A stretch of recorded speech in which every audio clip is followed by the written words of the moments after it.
The Hamilton Hotel had stood on the corner of Fifth and Pine for over a century, its red brick facade a testament to Seattle's golden age. From my office on the mezzanine, I could see the construction cranes circling like vultures, modern glass towers rising on every side of our little piece of history. Soon they'd be coming for us too, or so they thought. I'm Sarah Hamilton, the last of the Hamilton Hoteliers, though that title didn't mean much anymore. Our once brand establishment had been struggling for years, unable to compete with the luxury chains and boutique hotels that now dominated downtown. At least that's what everyone believed. Miss Hamilton, Maria, our head housekeeper for 30 years, knocked softly. The people from Apex Development are here, again. I sighed, straightening my jacket. This would be their third visit this week. Send them up. Marcus Chen and Victoria Ross swept into my office like they owned it already, which, according to the papers spread across my desk, they soon would.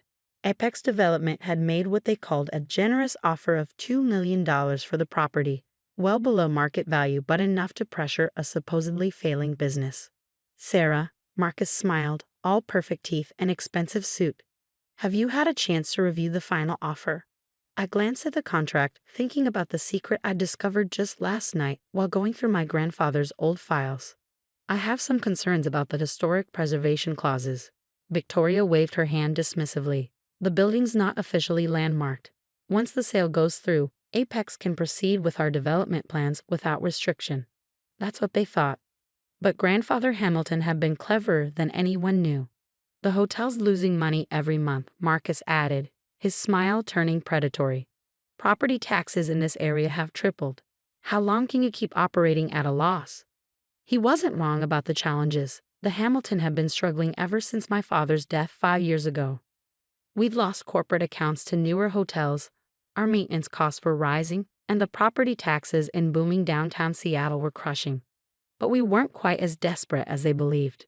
$2 million is more than fair, Victoria pressed, especially considering the building's condition. The electrical needs updating, the plumbing is ancient, and let's be honest, the whole place needs a complete overhaul.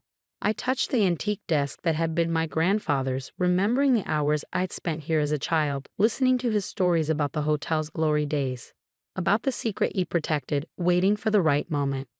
The Hamilton has been more than just a hotel, I said quietly. It's been a part of Seattle's history for over 100 years.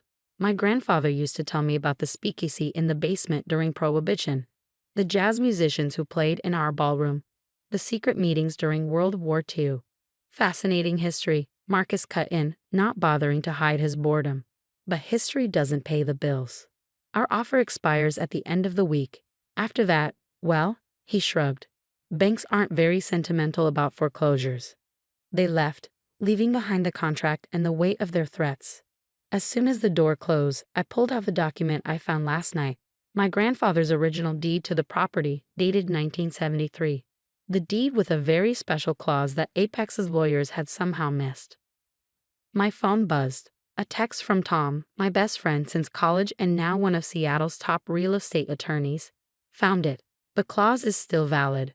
Call me ASAP. I smiled, remembering my grandfather's words from years ago. Sometimes, Sarah, the best move in business is to let your opponents think they've won, right up until the moment they discover they've lost everything. The Hamilton had secrets that went far deeper than its history, secrets that would turn Apex's $100 million development plans to dust. My father had never known about the clause. Grandfather had taken that secret to his grave, leaving only a letter for me to find when the time was right. Last night, sorting through his old files in preparation for the sale, I'd finally discovered it.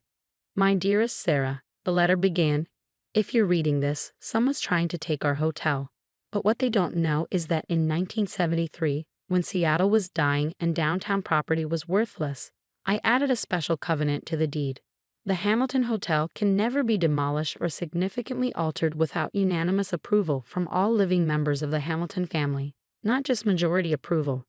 Unanimous. And the covenant runs with the land, binding all future owners in perpetuity. I touched the original deed, its pages yellowed but its legal language crystal clear. Any attempt to demolish or fundamentally alter the hotel would require my approval. An approval I would never give. But that wasn't even the biggest secret the Hamilton held. A knock at my door interrupted my thoughts. Come in. Maria entered, closing the door carefully behind her. Miss Sarah, the men from the Historical Society are here. They've finished their inspection of the basement. I stood up quickly, and she smiled, her eyes twinkling. They found it, exactly where your grandfather said it would be. The original Shanghai tunnels connecting to 3 other buildings. They're intact, and they're spectacular. The Shanghai tunnels, a network of underground passages that ran beneath downtown Seattle, used during Prohibition and rumored to be part of the Underground Railroad. Most have been destroyed or sealed off during later development, but according to my grandfather's letters, the Hamilton's tunnels have been preserved, hidden behind false walls in the basement.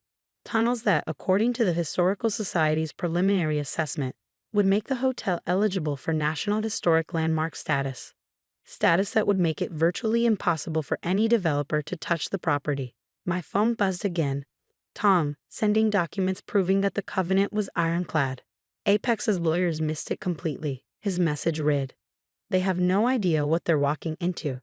I sat back in my grandfather's chair, looking out at the city he'd loved so much. The Seattle of his day was almost gone, replaced by glass and steel monuments to progress. But the Hamilton had endured, protecting its secrets until they were needed most. The hotel wasn't failing. I just made it look that way. Every lost corporate account had been carefully documented, every maintenance issue strategically exaggerated. The property taxes were high, but the hotel's true financial situation was far from desperate. My grandfather had taught me that sometimes you had to lose a little to win big. Apex thought they were buying a struggling hotel for a bargain price. Instead, they were walking into a trap that would cost them millions. Tomorrow, I would sign their contract, playing the part of the defeated Harris forced to sell her family legacy. I'd watch them celebrate their victory, planning their luxury condos and boutique shops. Then, when demolition day came, I would show them the covenant, the historical designation, the true value of the property they thought they were stealing. The Hamilton had one more story to tell, and this time, the ending would be written by a Hamilton. The signing ceremony was everything Apex Development had hoped for.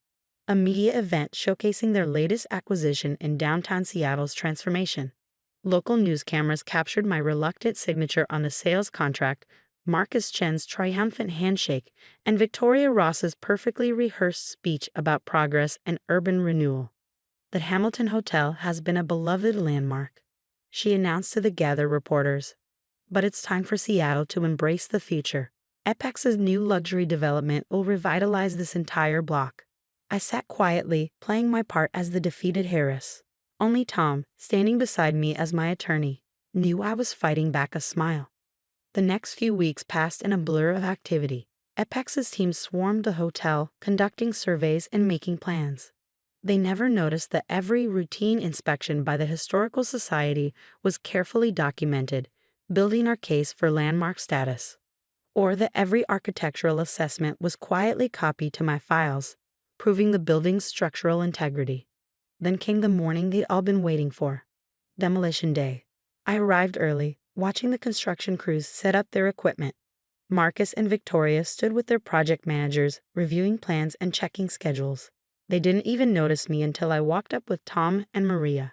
"Sarah," Marcus nodded dismissively. "Come to say goodbye to the old place." "Actually," I smiled, "I'm here to protect my property." Victoria frowned.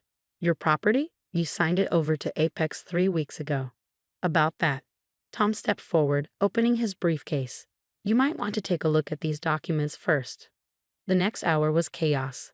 Apex's lawyers huddled over the original deed, faces growing paler as they confirmed the covenant's validity.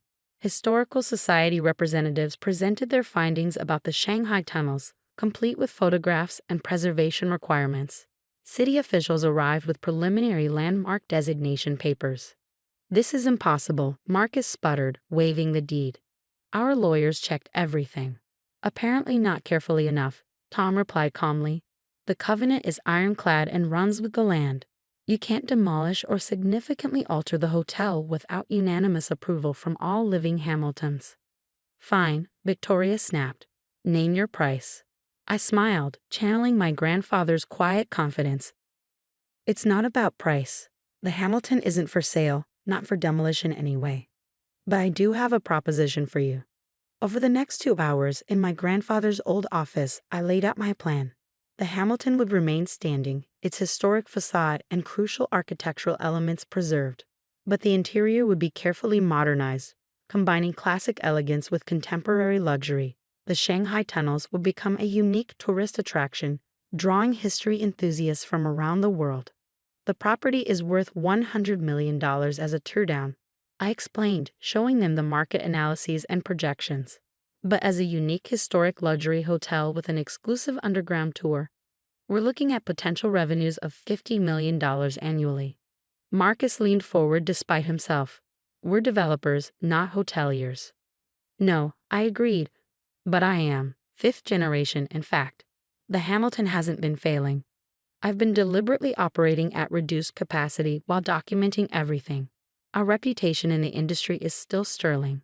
Our customer base is still loyal. And now, with the tunnels and historic designation, we have something no other hotel in Seattle can offer. Victoria's eyes narrowed.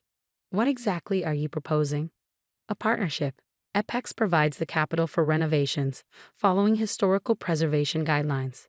The Hamilton Hotel provides the property, the expertise, and the unique historical assets. We split the profits 50-50.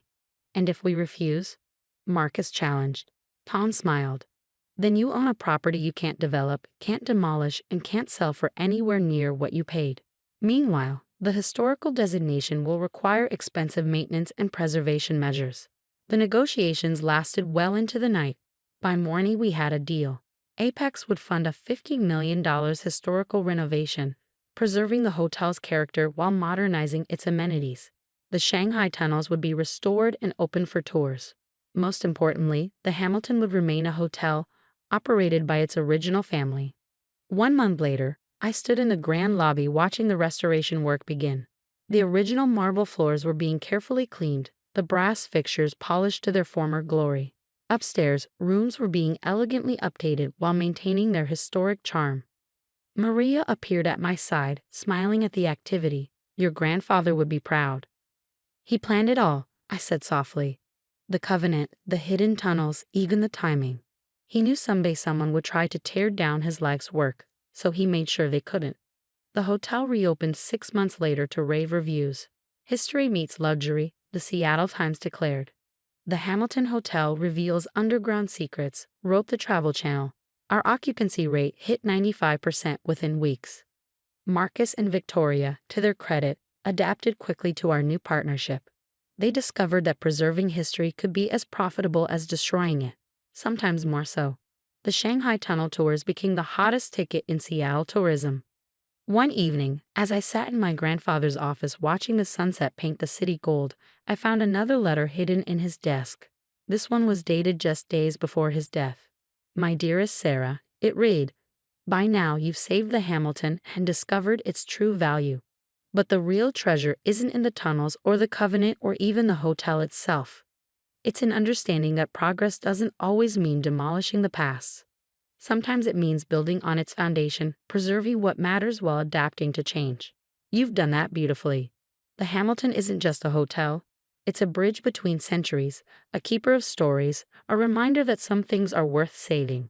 I trust you'll keep its secrets, preserve its legacy, and when the time comes, pass on its lessons to the next generation. With pride and love, Grandfather. I touched the antique desk, thinking about the layers of history beneath my fingers. Outside, modern Seattle stretched toward the sky, glass towers reflecting the setting sun. But here in the Hamilton, past and present have found a way to coexist, each making the other stronger. Today, the Hamilton Hotel stands as proof that progress doesn't always mean destruction. Our rooms combine historic charm with modern luxury. The Shanghai tunnels draw tourists and history buffs from around the world. Even Apex has embraced our vision, using the Hamilton success as a model for historic preservation projects in other cities. Marcus still jokes about how thoroughly I outmaneuvered them. We thought we were buying a teardown, he'd admitted at our last board meeting. Instead, we bought into a legacy.